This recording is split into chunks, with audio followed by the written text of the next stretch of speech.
Welcome, everybody, to the Grueling Truce NCAA March Madness Special.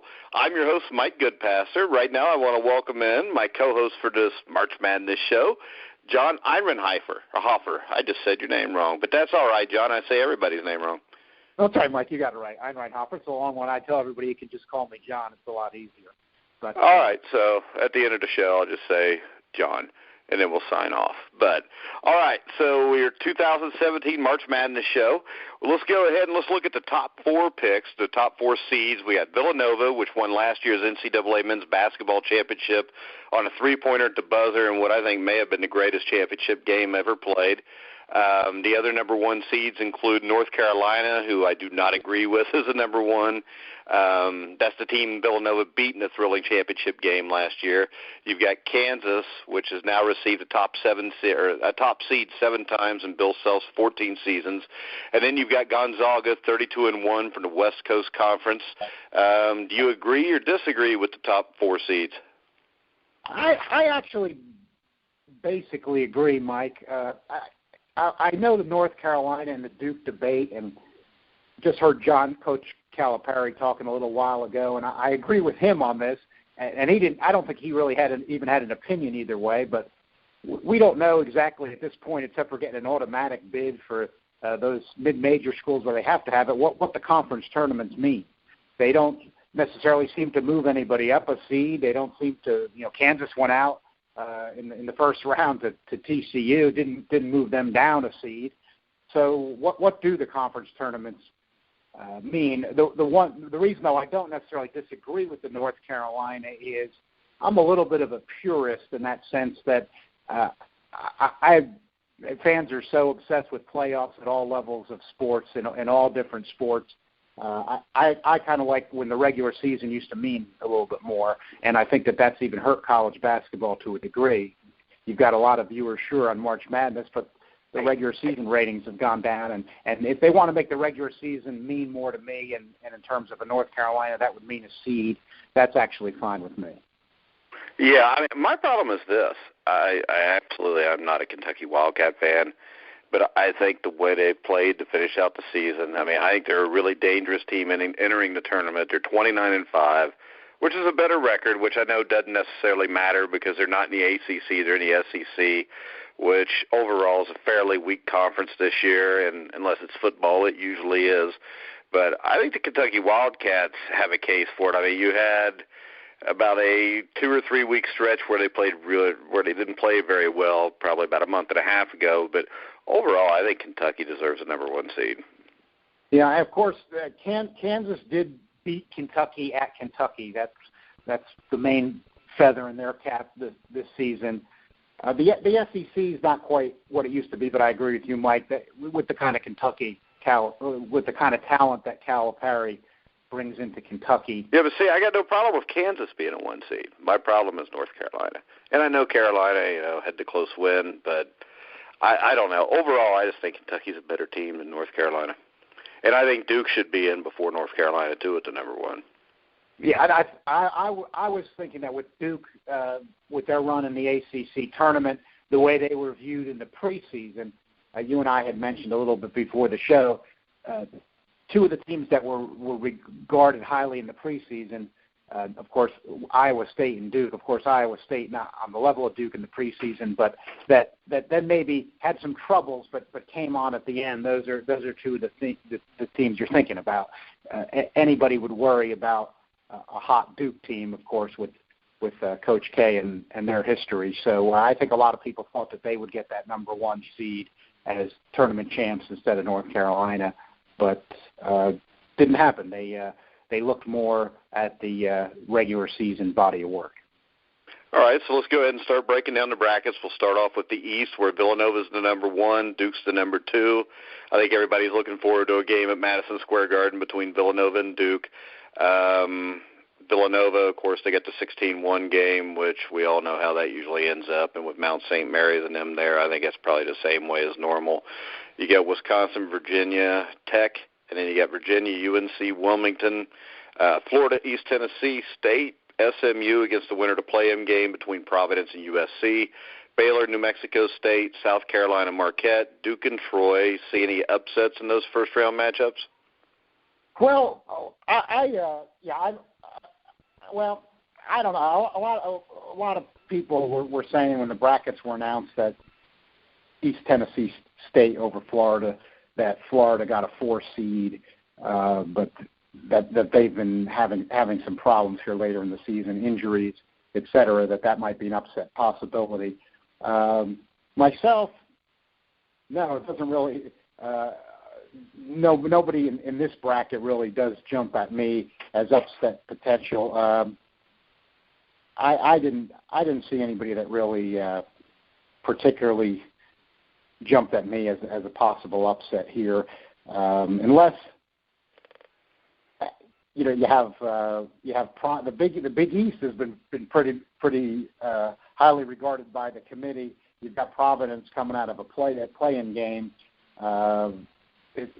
USC, a lot of people thought that they shouldn't even be in. Maybe if they could be feeling it after a first 4 win over USC, maybe upset SMU. Maybe something there, but this bracket does not jump out at me like some of the others for an upset special in the first round.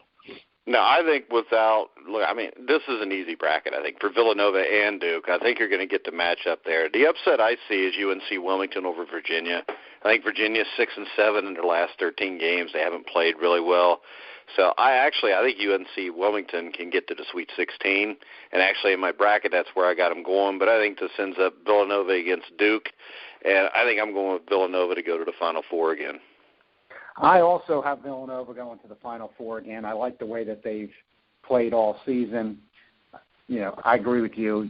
Last year you had them winning arguably the greatest national championship game of all time, and they've just been solid all season. Haven't let up. I would also see it coming down to them and Duke at this point when you've got a hot Duke team that was that highly regarded in the preseason, and now they're coming on. So now, and Duke's side, SMU I think is a scary team. I think they're like 26-1 over the last 27 games. That one loss was by a point or two at the University of Cincinnati. I think it was in like December, or I think it was middle of December.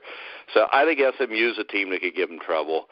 Outside of that, the winner of SMU Baylor may have a shot there. I don't see a Florida or a UNC Wilmington beating Villanova though. So I think it's Villanova Duke, and it sounds like we're both going with Villanova. Yeah, and I of course it's hard to pick upsets, so I can't fault you when you're looking at the 12 over the 5 with UNC Wilmington, and UNC Wilmington is actually a highly regarded mid-major team this year, but Virginia still has really played tough defense in recent years, and even though they did have some struggles, as you pointed out, later in the season, they're still, to me, a tough out with that defense that they play. All right, so that brings us to the West region, which I know is near and dear to your heart since your West Virginia Mountaineers are in there. We'll start off the number 1 seeds, Gonzaga, who I think they deserve it. They're playing South Dakota State. You got Northwestern for the first time ever in the NCAA Tournament against Vandy. Notre Dame against Princeton. West Virginia against Bucknell.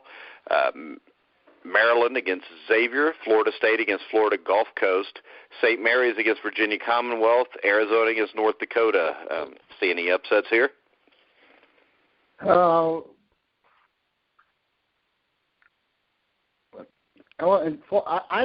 thought Florida. I thought Florida State was slightly overrated, and Florida Gulf Coast actually has a talented team. That looks to me like it could be a potential upset. I actually worry about the West Virginia Mountaineers, despite being a Mountaineer fan. They were upset in the first round of the tournament last year by Stephen F. Austin. Bucknell in the first round, the Patriot League champ, 14-2 in their last 16 games, worries me a little bit because West Virginia, I've been saying that they've been playing the best offense that they've had since the 2010 Final Four team, and I still believe that, but the problem is that the Big 12 tournament the offense didn't look very good, and in their last road game against Baylor, it didn't either. So that's become a concern of late for the Mountaineers. But I think they can get it together. One thing that I think that helps West Virginia, no other Big 12 teams in this region. I think sometimes, even though I'm a Big 12 fan through the Mountaineers, maybe they've been a little bit overrated in recent years. But why I think that helps the Mountaineers is because nobody else is familiar with that press. Even though they lost in the first round last year, they can give people who aren't ready for that press trouble, especially if they make it to the second day there on Saturday. Because and I think there, before I get to what I think would be the upsets, I think Notre Dame, West Virginia may be the best possible matchup in a second round in this tournament. I mean, I think that is a Final 8, Final 4 quality matchup. I agree with you, Mike. A lot of people thought that Notre Dame should have been seeded higher than a 5, and if you take that as true, that would back up exactly what you just said, because that would give you 2 even higher caliber teams playing right there in that second round. Of course, if it plays true to form, Notre Dame's got Princeton. Princeton's a team you always worry about for an upset there, but Notre Dame made the ACC final. They've got a talented team. You would think they'd get by that. If West Virginia plays true to form, gets by Bucknell, I agree with you. That's a very tough matchup, and of course, goes back to the Big East days. They were both in the Big East basketball-wise for quite a lengthy period of time, and unfortunately I must report that you've got different players, and I think that can be overrated, but the Mountaineers did have a lot of trouble with Notre Dame when they were in the Big East. Yeah, and if you look at the rest of this bracket, I think there's a lot of very good possible matchups later on, especially second, third round. My upset specials, I mean, I like Florida State over Florida Gulf Coast. I think Florida State's a talented team. They play in the ACC. It wouldn't surprise me if Gulf Coast got them, but my upset special in here would be Xavier. And I know I'm a Xavier fan. I got to go ahead and say that. But Maryland, I mean, who's Maryland beaten this year? They got 1 or 2 quality wins. Their non-conference schedule wasn't very tough. Xavier has played Villanova twice. They played Creighton, I think, 3 times, Butler 3 times. I think they've played better competition. I think Chris Mack's a really good basketball coach. And, I mean, they lose 2 of their best players. They're still in the tournament with still a chance to advance. I think Xavier gets to the Sweet 16. And I'll tell you another team that wouldn't surprise me, because we know that Arizona, they have a history of getting upset early in the tournament. And I'm not going to sit here and tell you North Dakota's going to beat them, but I think St. Mary's or Virginia Commonwealth, either one's going to give them a run in the second round.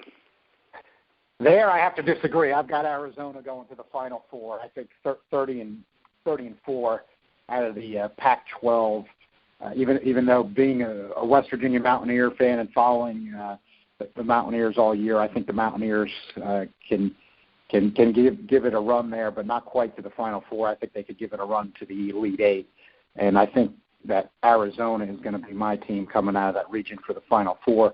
Even though the Mountaineers are in there, and this may very well benefit the Mountaineers. Nobody was talking about them in any of the other bracket shows, which surprised me, but not in the sense that they may have seen what I've seen over the last 3 games in the Big 12 tournament, even though the Mountaineers made the final, that they're starting to have some struggles on offense, which can be their Achilles heel. Yeah, and I think, John, not to interrupt you, even though I just did, but I think it's kind of like Wisconsin football. You know, everybody knows they're one of the best teams in the country, but they never have enough offense to really push them over the top.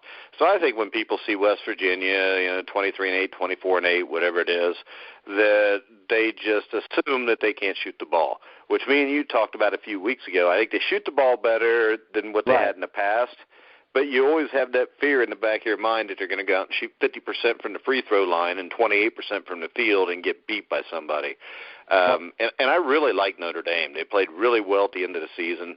Actually, I've got Notre Dame advancing to the Sweet 16, but I like Gonzaga coming out of here. I know they get trashed because they're in the West Coast Conference, but they were 34-1. They had some really solid wins during the season. They don't play, and I just go back to Arizona. It seems like even if you go back to the early 90s to now, it just seems like they never quite advanced as far as everybody thinks they should. So I'm going to go with Gonzaga. I guess you're going with Arizona there. Yeah, I'm going with Arizona. But I do think even though the Mountaineers are in there, I do agree that overall I think that this is the weakest region out of the four. So if you are following a team in that region, you have to feel good about your at least opportunity to make a historic run if you're in this region. Of course, everybody's optimistic here when the brackets have just been announced, but looking at the four regions, I do think that looks to me to be the weakest of the four regions, and which is ironic that apparently Gonzaga was rated by the committee as the weakest of the number one seeds, yet they're in the weakest apparent on paper region. See, I don't think they are. I know the Villanova-Duke, the bracket we just talked about, I don't see anybody there that can really threaten them.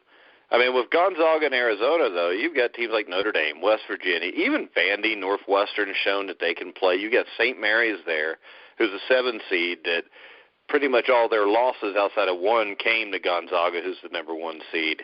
So I think overall, depth-wise, I think there might be, if you went like the top 5 or 6 teams, I think it might be a little tougher. But, yeah, you got Villanova and Duke, so they've got to play each other, which makes that difficult right there because it's possible they're the 2 best teams in the country. Yeah, well, I think it's the things that you look at. Vanderbilt's got 15 losses playing out of the SEC. I know you like Xavier, and the Big East got a lot of respect from the committee, but they've got 13 losses. They got 21 wins also. That's just in one region there. 21 and 13 is a hell of a lot better than 19 and 15. Yeah, it is. They're still a 20-win team. And plus, if you want to compare them, the SEC is nowhere near as difficult as the Big East. Well, I think that's one of the things I found an interesting story, and of course, it was backed up a lot by Villanova winning the national championship last year. But you want to look at probably a Cinderella success story is the Big East reconstituting itself as a basketball-only conference. And I think it's the second-best conference. Yeah, you look at how much respect that they've gotten from the committee already, and they picked up a national title last year. It's very impressive. I know that as somebody who's, of course, follows West Virginia regularly and was in the Big East and loved that league. I know Coach Huggins would have liked to stay, so I was with him there. Of course, you're worried about football concerns, but you wish somehow something could have kept together there. Of course, it didn't keep together for anybody, and it became basketball only. But you look at the way that basketball only thing has worked out. They've got a TV, deal with FS1 during the regular season, get good coverage there, and a lot of respect from the committee. To me, that's been a quick success story in the business of college athletics in 2017 to get that strong in basketball again that quick with all the teams that they had to bring in. Yeah, and the thing that's scary, John, is Creighton early in the season loses one of their best players. Xavier lost 3 of their best players for a long stretch. They got Trevon Blewett, one of them back. But, I mean, if both of those teams were completely healthy, you might have had 3 teams in the Big East that were top 4 seeds. Yeah, you've got Creighton in the tournament. You've got Butler's got 2 wins over Villanova this year, 23-8. Well, Butler only loses to teams that aren't ranked. Yeah, a lot of that was a lot of West Virginia's problem during the regular season this year as well. So it can be funny the way that goes psychologically sometimes during the regular season nowadays. All righty, so let's go to the Midwest bracket, which the number 1 seed is Kansas. They'll be playing the winner of North Carolina Central, UC Davis. Then you got Miami against Michigan State, Iowa State, Nevada, Purdue, Vermont, Creighton, Rhode Island, Oregon, Iona, Michigan, Oklahoma State, Louisville, Jackson State. See any possible upsets there? You got to have some upsets coming sometime, John. You know they're going to happen. Ed, Mike, believe me, I am normally in my bracket somebody that wouldn't hesitate to pick an upset, pick a lot of upsets. But I just found in terms of this year, who got in or who didn't get in, not in my opinion, too much controversy this year. Usually I feel a lot of strong feelings about somebody not getting in. Don't feel that way this year. And usually I'm looking right off the bat and there's somebody that got hot at the end and I'm thinking upset. But again, in this bracket, and I'll pick some before we're done here, but in this bracket either upset not really jumping out on me from this bracket, quite frankly. Yeah, I know I gave you crap about it, but I don't really see it. I mean, if you want to say number 9 Michigan State over number 8 Miami, an upset, with Michigan State, despite last year going out early. Other than that, having a good tournament history, I might look at that. But one thing, you and I both like Iowa State, but what, as a Big 12 fan, concerns me, if you want to look at an upset possibility, that worries me as somebody who follows the Big 12 regularly and does like this Iowa State team. You've got a 12 Nevada against Iowa State at 5. That Nevada team is a good team. Well, and you also got Purdue sitting there with Caleb Swanigan. Yeah, Purdue, Big 10 regular season champ, though. I would think they'd have enough, but Nevada won their conference. So, Iowa State is a hot team, so I think that they will be able to avoid the upset, but I would not be surprised if that game goes down to the wire. Yeah, but I'll tell you, I think the reason maybe the NCAA Tournament Selection Committee doesn't look so much to conference tournaments anymore is look in the past few years, like Villanova. I mean, you got all kind of teams that win their conference tournament, they look really hot, and then they're out by the second round. And then you got teams like a Kansas did this year where they get knocked out early. And really, if you know you're going to make the tournament, I think you're better to get knocked off on a Friday and have a complete week to rest and prepare to play. Well, it's interesting you make that point, Mike, because I saw a lot of the regular Big 12 writers say that about Kansas this year. That that they know they're in. They still got a number 1 seed, and they got a lot of time to rest. I think you're making good points. I've never been crazy, again, being a bit of a purist like that. And on the other hand, if you want to say one of the sports that I think's made the changes to become more exciting, it's been the game of basketball in general and college basketball. But with that part understood, in terms of valuing things, I don't like that so much has been taken away from the regular season. So if there's, as far as I'm concerned, if there's more discussion about less emphasis on the conference tournaments and it not meaning that much, I'm good with that. So maybe that would be the start of some reform in that area for how we're going to value things. I mean, look at these mid-majors. Monmouth didn't make it. They lost in the MAAC second round, but they had a great regular season. I think they won 27 games. So all those one bid leagues that going down to the tournament winner. Troy won their tournament. Yeah, but you know what? I would rather see a 27-win Monmouth than a 14-loss Vanderbilt. I agree with you. I think Monmouth actually is one of those teams that could have been in, that there was some argument. Vanderbilt with all those losses. Monmouth, again, it was just one of those teams that got upset in their conference tournament, but they really did have a good season, and I was actually checking out a little bit of their local media just before we got on. I'm very familiar with the Jersey Shore region also. I'm a native of New Jersey, North Jersey, but I follow all the things there in New Jersey as well as West Virginia. And the Asbury Park Press, Monmouth's paper, local paper, already had an article about that. 27 wins, top 50 RPI, lost at the buzzer in the non-conference to South Carolina, and 27 wins in the regular season champs, and they're not in. Yeah, and I would bet this, even if they'd have beat South Carolina, they still wouldn't have been in. Yeah, and that's the thing is apparently the committee saying non-conference, you got to have the non-conference difficulty of schedule and the wins. Monmouth had some teams. They were blown out by Syracuse and North Carolina, but of course those are ACC teams. They did have a win over Princeton also, who's in the tournament, Ivy League, but they are in there. And then they lost at the buzzer to South Carolina. So you want to say, well, those teams should up their non-conference schedule, but then the problem. Yeah, but that's hard to do, and you got to go do it on the road all the time. You got to do it on the road, and then sometimes some of the high major coaches have even admitted that for a while there they were playing these teams, but then the ones that are good, like you got a 27-win Monmouth team this year, they don't want to play in a non-conference because they don't want to pick up a loss. Yeah. So they'd rather play somebody just a little bit below that, where they're getting ready for their conference season, where they're going to be playing a lot of ranked teams, and they don't want to take that risk. Now, my upset special here would be as the tournament goes along. I mean, there's a few matchups, especially second round.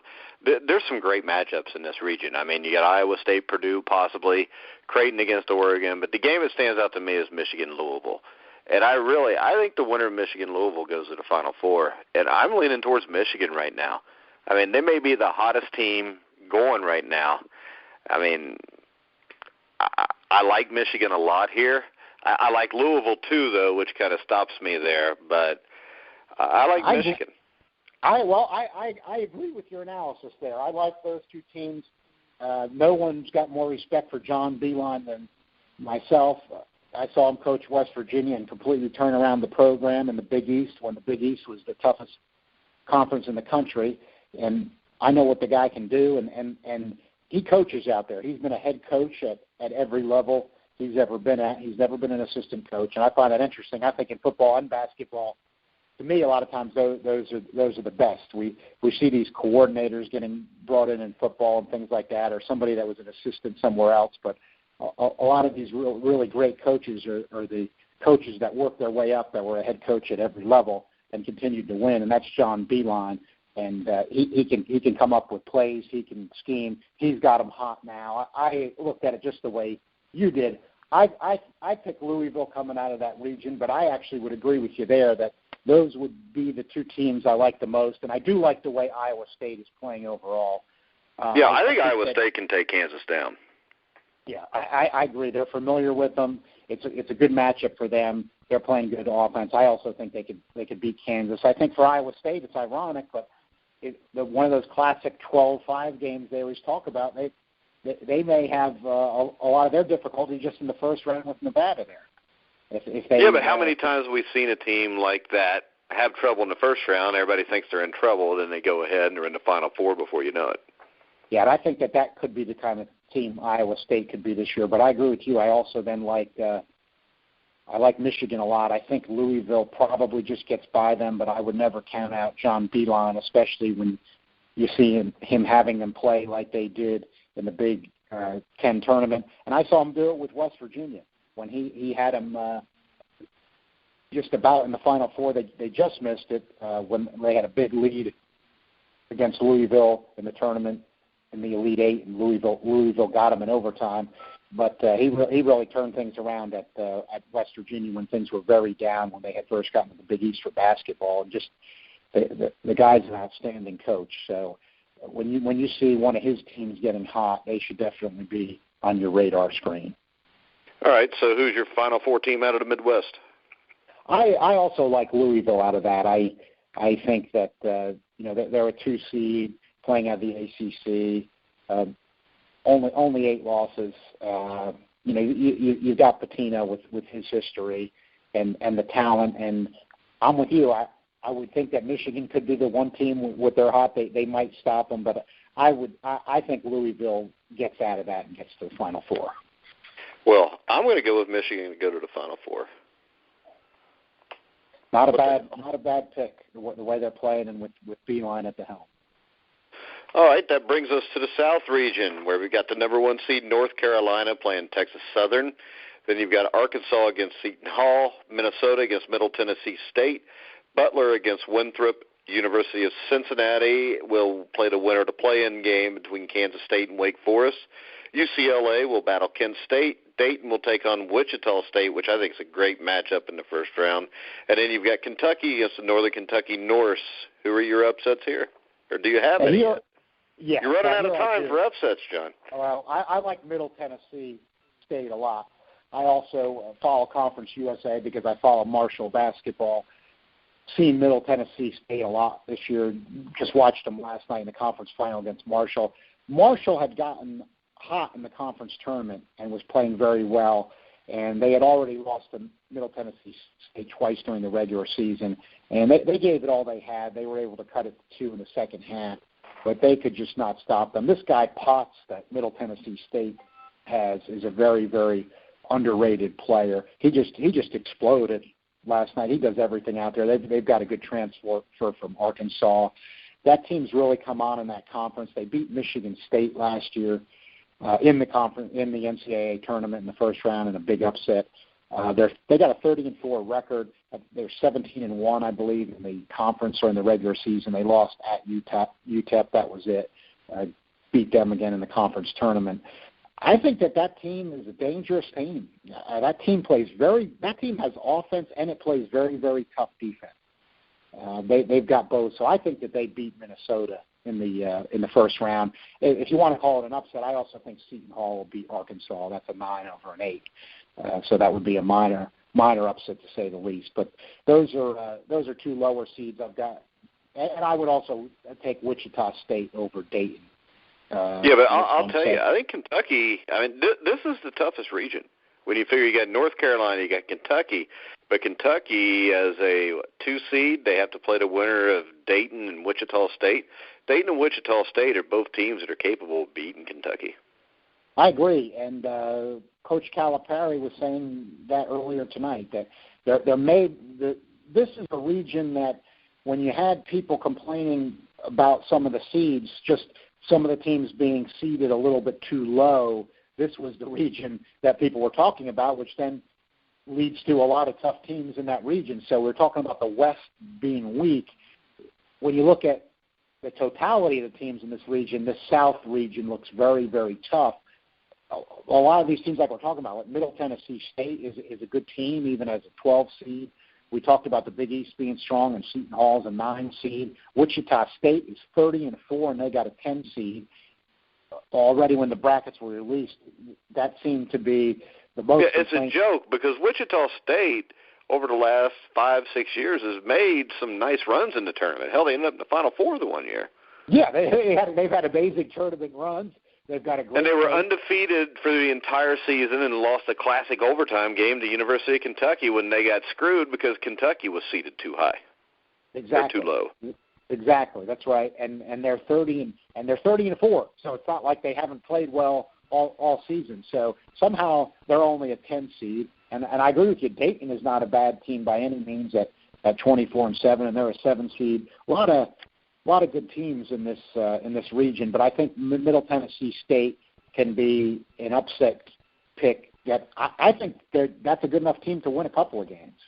I think it's a good enough team to make a run to the Elite Eight, if not more. And I'll tell you, I think Wichita State is. I think Dayton is. Dayton's a very good team. I've seen them play a few times.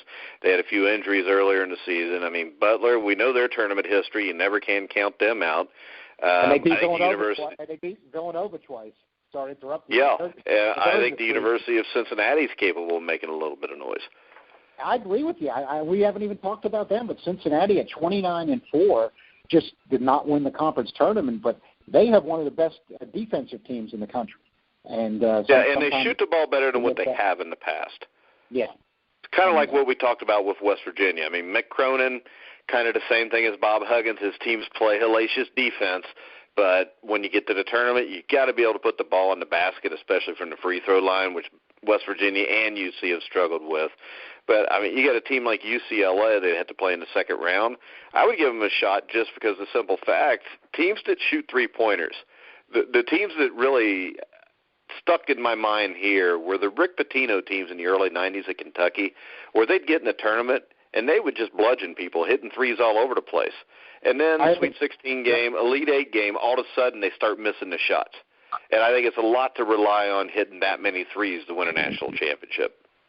I agree. I think Rick Pitino really, at the college level, was one of the coaches that popularized that style. Of course, that's always been a huge part of John Beilein's offense. We talked about Michigan. We mentioned Marshall before getting to the Conference USA final. Dan D'Antoni is the coach of Marshall. Mike D'Antoni's brother, of course, who's done a great job with the Rockets this year, offensive guru.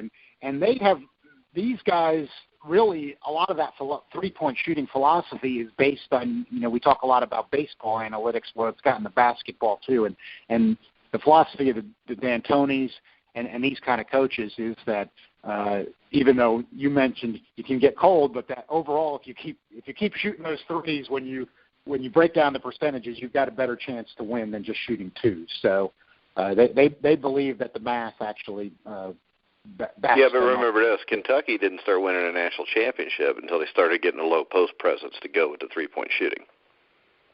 Well, that's the thing. That's where you've got some of the traditional basketball concepts going against some of the new basketball analytics that we've got out there. And I find some of that stuff interesting to watch because I like to see if somebody has broken through on a philosophy or come up with something as all the games always advance in techniques. So I just wish the Paul Westhead thing when it caught on at Loyola and Marymount, they were fun to watch.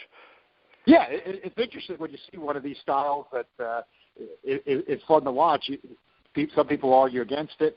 West Virginia, it's on the defensive end with the press Virginia, but when Bob Huggins went back to that 3 years ago, and it took them out of doldrums when it looked like the program. All right, so here's my question. Downhill. You've watched West Virginia for a while with the press Virginia. Same thing with the University of Cincinnati when Huggins was there, even when Mick Cronin was there. My theory was this: if you're going to press all the time, you're not going to be able to shoot the ball as well just because you're tired. Especially when you get to the second half, it affects your free throw shooting more importantly probably, where, you look at the West Virginia team, they'd shoot the ball all right in the first half in the free throw line, but it seemed like the second half, especially in the tournament, was where they would have problems. Don't you think that is kind of, coincides with the fact that a team presses all the time? Well, they try to make up with it with how many people they play, using all that depth, and I think that helps. I think that helps. I think it might be more that you get relying on those points off of turnovers when you're pressing all the time, and you're just not set in that regular offense, that regular half-court offense as much. That's actually what I kept saying I liked about this West Virginia team better this year is when they're in the half-court, they move the ball better, and Huggins himself was saying that they shot the ball better, they moved the ball better, even though last year's team was almost, up to this point, was about the same in results on the season. I just think this year's team had a better offense. But who knows? You may be proven correct because the all of a sudden in the Big 12 tournament, they did reach the final, but they only shot 27%. No, that's not a mistake. That's accurate. 27% against Kansas State in the semifinal in that escape 61-60. So these are where you're getting some concerns. But Kansas State did make the tournament. They're in the first four. We haven't talked about the first four too much yet, but Kansas State did make it in there. They were a bubble team. They have a very good defensive team, though, Kansas State. I think that's one thing that maybe didn't get discussed a lot, that Kansas State See, I'm not a big fan of the first four. I think you're either in the tournament or you're not. I agree. I think that. To me, if you're in the first four games, unless you win that game, you didn't even make the NCAA tournament. It never feels right. It never feels that way. But in the statistics, it goes down as you're in, and I think not in my statistics, John. Yeah, I think what the first four was about was all kinds of compromises. Part of it was compromising between the people that felt that there was too many teams getting in from the big conferences, and then that there wasn't any room for any mid-majors, and some of the big conferences. Yeah, but it didn't really make it so more mid-majors would get in. If you look at it, you're 8-9. You got Providence against USC, Kansas State, and Wake Forest. Maybe throw Monmouth in there, and I'll buy that. Yeah, I agree. I think that, it really was that the bigger – it ended up being that the bigger conference wanted to get more teams in there with all these other conferences still having their automatic bid. And then there was also a big campaign at that time, which I would have been completely against, but there was – at that time, the tournament was almost expanded to 128 teams. And I wouldn't have wanted to see that, but that was very close to happening at that point. Well, if you do that, it just kind of kills the regular season. Right. And I thought they'd killed the regular season enough as it was. And there was another camp that was saying seriously, and this every once in a while comes up, but they're saying, well, if you're going to go to 128, then you take one more step, and then everybody's in, right? And then everybody's in. You start it with the 3-4 or whatever from the beginning. And then it means absolutely nothing. Right. So, I liked when it was 48. You hate to be always going old school, but the problem with that, if you go to 48, you're going to miss out on a lot of teams that have made runs over the last decade just because they wouldn't have got in. Yeah, and then I think you get the problem with all the mid-majors. I think that's why in today's NCAA. Yeah, I think 64 is a good number. I don't know why the need for 68, but yeah, better than it gives them a little bit more TV money. Exactly. I did get comfortable with 64, though. If it would have just stayed at 64, you would have no complaints. No complaints from me. But yeah, I remember when it was 32, John. Yeah, I mean, I think you probably could have 48, but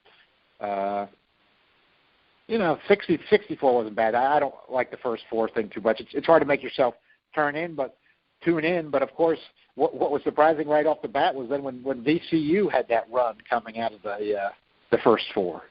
Yeah, I think the stat is every year that the first four has been there, somebody's at least made it to the final 32.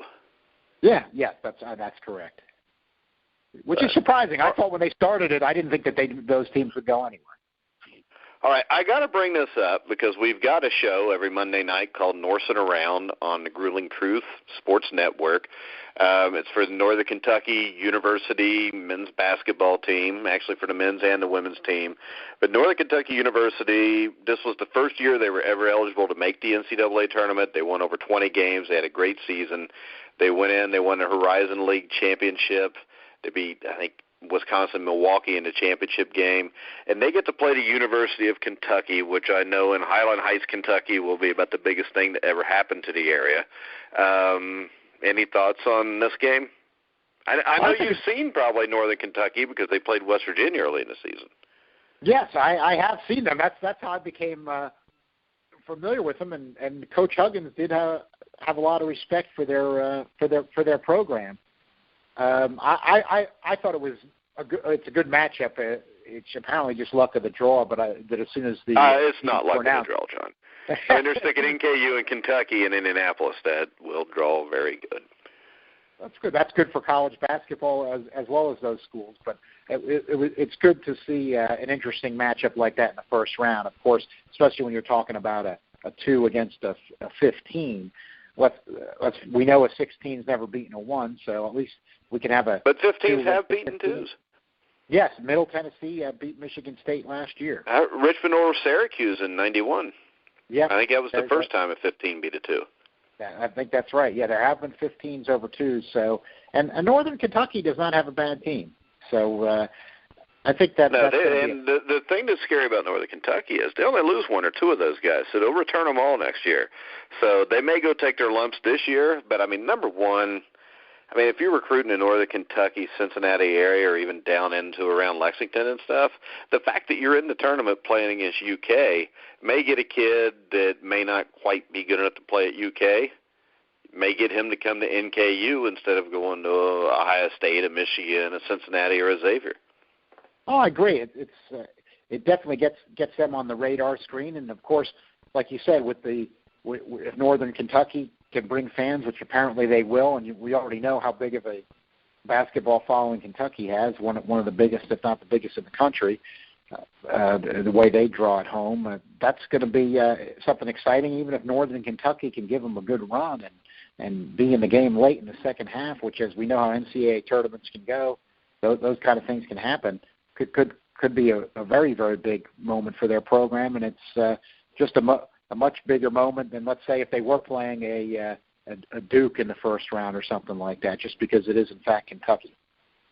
Yeah, I mean, this is the biggest game Northern Kentucky could possibly get. It's probably the best thing that could possibly happen to their program. John Brannon, I think, is their head coach. He's a heck of a head coach. Hopefully they don't lose him, but it's how it usually runs in programs like that. It's how it was for Xavier forever.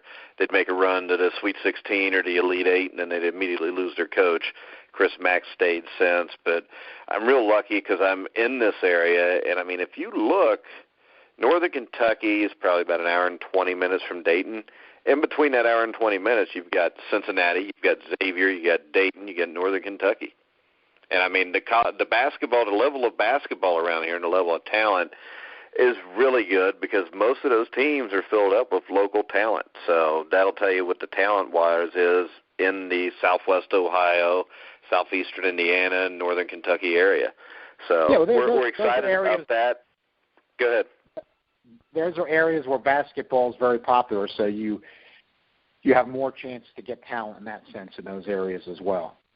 Yeah, and I mean, really, if you go within an hour and a half, you can also add in the University of Kentucky, the University of Louisville, and Indiana University. I mean, that's what. And the thing is this: Indiana University, a lot of their problems are they keep losing some of their best players to Xavier. But for sure, Indiana's been pretty much a dumpster fire since they got rid of Bobby Knight. So it's definitely not like it was in the glory days at Indiana. Of course, and Coach Knight reminded everybody of those controversies with his comments earlier in the week. You know what? This is the thing. It's just I've talked to a lot of guys that have played for him before. Almost everybody that played for him loved the guy. He just says what is on his mind, and, I mean, whenever you do that, you're going to make stupid comments. And I think people read a lot into it that, I mean, Neil Reed was not the best kid in the world, let's put it like that. But you got one Mr. Larry Bird who did not want any part of Bob Knight. Yes, he did. Larry Bird never said he didn't want. He didn't want any part of Indiana because he came from French Lick. French Lick is probably about the poorest part of the state of Indiana. I mean, outside of Gary, Indiana. And he was there for 10 days. And they said the 10 days he was there, he never said a word, but he felt out of place. Actually, I read a lot of stuff about that time, and he said that he didn't like or dislike Knight. He just didn't want to be at a school with 30,000 people in it coming from French Lick. And when he went to Indiana State, it's a small school. It's actually where I went to school. And, I mean, it's just a lot more like he was used to. That and the fact that when you go to IU in 1974, I mean, it looks like you're never going to get to play because there's a case to be made that the 76 Indiana team was the last undefeated team, maybe the greatest team in college basketball history. Yeah, no doubt about that. That they were the last ones to run the table, come close. Yeah, and you had forwards there like Scott May. I mean, you had Bobby Wilkerson. So really, no matter how great Larry Bird was, he probably wasn't going to play till his junior year in 77 anyways. But the scary thing about that is they still had Benson. If he would have stayed, maybe IU wins more than just one championship there. And they were a great team then, no doubt about that. I'd always, not for anything against Indiana, but I'd always wanted to see, again, because I like to see importance of the regular season, as we've discussed earlier. I'd like to see somebody run the table. Again, that got me rooting for Kentucky a little. Ooh, don't say that. Why would you want Kentucky to do it? You know, at least, no matter what you say about Bobby Knight, at least he didn't cheat to do it. And we all know Calipari is about as crooked as they come, as is Pitino. As is almost everybody that ever coached at the University of Kentucky. But I did like how Bobby Knight was not afraid to speak out about that. There's some things he does that I like, and he spoke out about it. He never cheated, and you know, towards the end, I think he got a little. I mean, everybody has their faults. He did. I mean, he didn't choke Neil Reed. Come on, he grabbed the kid, but the kid was mouthing off to him. In the 1970s, that would have just been called proper punishment. Actually, in the 70s, he probably could have put him over his knee and spanked him and got away with it. Well, one thing that's interesting, because you can't always say this, but you can say this about Bob Knight. We can't say that he has mellowed. No, he would probably. It's probably the opposite. Right. We can't say. Every once in a while, he reminds us that we can't say that he has mellowed. But I'll tell you one thing I can say for Bobby Knight, though. He is a very interesting guy to listen to talk about basketball. Yeah, I really don't like him on the TV that much, but he was a hell of a coach. And let's face it, I mean, Texas Tech was more successful over probably the 6 or 7, 8 years with Knight than Indiana was at the same time. Well, those stats were just popping up this week because Texas Tech didn't end up making the tournament. It was thought earlier in the year that they might be able to do enough, but they just faded a bit at the end, and they weren't able to make it. But, Knight had him a top 20 team almost the entire time he was there. He did, because when John Beilein was making one of those runs I was talking about, when he was putting West Virginia back out on the map, it was a Bobby Knight team that he had to get by in the tournament one of those years. Yeah, that was like the Sweet 16, wasn't it? Yeah, it was a great game. It was a great game. Yeah, it was like a 1 or 2 point game. Was it overtime?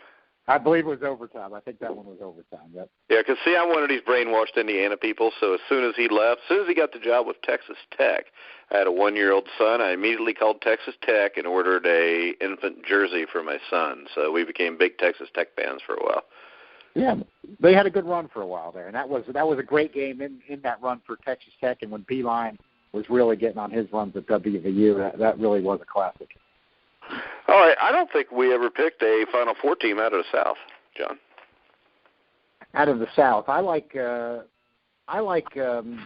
North Carolina coming out of the South. Not an unconventional pick there, but although people were thinking that Duke should have been seated ahead of them, I think North Carolina they still had the best regular season in the ACC, and even though we do have a Cinderella here and there, if you really look kind of at the overall trajectory of the tournament, more as years have gone by, it's hard to stop a lot of these juggernaut programs. Yeah, I'm going to go a little different. I'm going to go with UCLA. A lot of people scare me because of the 3-point thing too, but they got a lot of talent, and the main reason I like them is they're one of the few teams in this bracket outside of North Carolina and Kentucky. When you look at the first round, you don't think they could lose right there. Yeah, I agree. They got Kent State in the first round. They're 29-4 and a 3 seed, and a lot of people thought they could have been seeded higher. Yeah, and I don't think that UC can shoot the ball well enough to hang with UCLA, no matter how well they play defense. I think UCLA is too long, too athletic for them. I agree with you. I think that UCLA would have too much offense there, even though Cincinnati. So who you got in your national finals? Yeah. I think in the finals,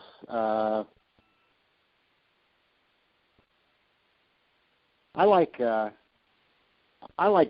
Villanova, and I would have to go with. I think I'd have to go with Villanova and North Carolina in the rematch. Rematch. Does Villanova win the rematch? I like Villanova. I like Villanova to repeat this year. So I would have to go with them again. It's in the Final Four teams. I think I like Villanova the best out of my Final Four teams. I just like what they've done all season, coming off the national championship this year, and like you and I discussed, the Big East is really solidified into a top basketball only conference again when you start looking at all their teams, and so they're battle tested, and I think that they do it again. I'm going to go with Villanova against UCLA, and I hate to sound like a broken record, but I'm going with Villanova. I have no reason other than the fact that my only reason is this: the fact that every time I watch Villanova, they're always good, and if you beat them, you have to play your best game. Most of these teams here, you can find one game where they didn't play very well and they got beat. But, I mean, if you look at Villanova's losses, they lost 2 games to Butler. Butler's a top 15, top 20 team, and Butler's capable of beating anybody. But I got UCLA and Michigan in the Final Four, which most people won't have, but I get bored if I just pick the top seed all the time. The one thing I will say is it would not surprise me if Middle Tennessee State made a really deep run. I like that team a lot, and that's a team that I've gotten to see a lot, and I like them a lot. Every time I see them, I like their combination of they play very, very tough defense, but they're not a team that's offensively inept. Despite the fact that they play very good defense, they've got some offensive talent. So it's a very good combination, and even in a conference like Conference USA, which is really no longer, of course, one of the stronger Division I basketball conferences, but still, just that consistency. Tell them we lose one game in the I think the only problem I see with them is if they win the first game against Minnesota, which I think they will, then you've got to go through Butler, North Carolina, and then probably UCLA and Kentucky. I think that would be hard for Duke to get through even. So, but it would not surprise me to see them win 1 or 2 of them. That's where it gets tough. But I the more time it's gone on too, I always love to look at what the odds makers have, because people say, oh, well, they're wrong. Yeah, but you can't beat them. If any of us beat them consistently, we'd all be professional gamblers in Las Vegas. Yeah, because they're not predicting the winner. They're predicting what'll get the most even money on everybody so they win. Right, but they've still got to be right about the chances of those teams. So they've got Duke, they've got their top 6 are Duke, North Carolina, Kansas, Kentucky, Villanova, and Gonzaga.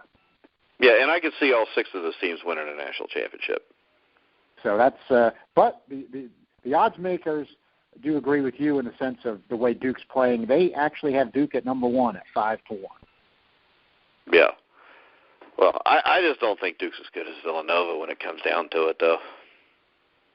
No, I agree. We both agree Villanova. And I think Duke will have trouble with SMU if that's who they got. I think they'd have trouble with SMU or Baylor if Baylor can play like they did the first half of the season, because I watched Baylor play Xavier. I watched them play a couple other games early in the season. They look like the best team in the country at that point to me. I don't know what's happened the last 12 to 13 games for them, but they went downhill quickly at the end. I agree with you. They're a team. At one of the last really good games they had was when they played WVU in Waco, the second to last game of the regular season, and they really they impressed me in that game the way they crashed the boards.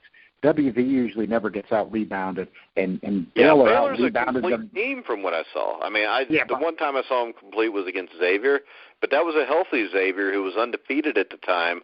I think both teams were. I think Xavier was ranked like 4 or 5, and Baylor was ranked number 9. I mean, it was a close game for probably 30 minutes, and then Baylor just tore them up in the last 10 minutes of the game.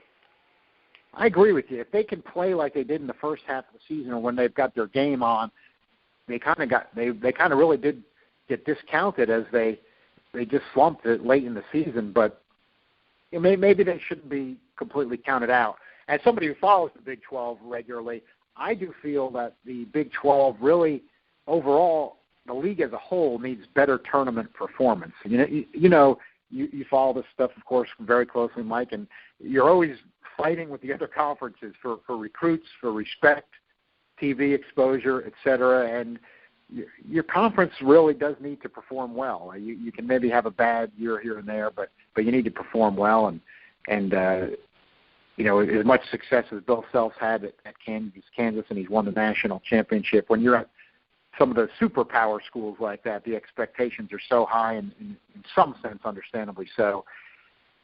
He almost needs to have a good run this year as the flagship school. Well, I mean, the Big 12's not near as deep as it used to be. I remember when Oklahoma was really good. Oklahoma State would be good every year. I think Oklahoma State's a team that could possibly do some damage. They started the season really slow, but then they ended it slow too. But I mean, I knew they do have some talent, so it wouldn't surprise me if Oklahoma State gave somebody some trouble too during the tournament. I agree with you. I think it was their finish in the conference tournament very late in the regular season that got people not talking about them, because what was interesting about that Oklahoma State team was they made some adjustments very early in the regular season that really paid off, and then they got real hot. But I think when you see a team that's made adjustments like that worked, you've got to pay attention to them, because they were very hot, and they've also got one of the top point guards in the conference and really the country. And when you've got a good point guard and you're in tournament time, that means a lot. Oh yeah, Mateen Cleaves in Michigan State was the one I remember the most. Not necessarily the best team, but he controlled everything. Exactly. You got to like one of those basketball 101 type adages, but I think there's truth to it. If you have a real good point guard and a real good big man, you've got a chance to go somewhere. Yeah, but how many teams have both of those anymore? Hell, there's no big men that are any good almost anywhere anymore. Right. Now there are no, exactly. Now everybody's played a couple of guys 6'7", 6'8". The true big men aren't around, so that would be one argument. But it's gotten to a point where now we're starting to, even at the high Division I level, we're just looking at good guys that are 6'8", like big men now. Yeah. But, all right, John, we're going to go ahead and wrap it up. You got any final words for the listeners?